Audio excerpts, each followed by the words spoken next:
অনেকেই বলে তুমি আকাশ হলে আমি তোমার হব, তুমি চন্দ্র হলে আমি নিবিড় মায়ায় ডুব দেব, তুমি প্রকৃতি হলে তোমাতে মুগ্ধ হব, তুমি সাগর বা ঝর্ণা হলে নিজেকে তোমাতে সঁপে দিয়ে তোমার মোহে স্নান করে ধন্য হব।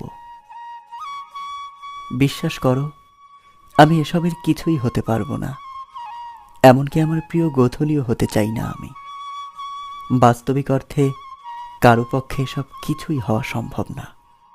এই সবই অলিক, অলিকে ক্ষণিকের সুখ, অধিকতর দুঃখ। আমি তোমাকে ক্ষণিকের জন্য না, সর্বক্ষণের জন্য চাই।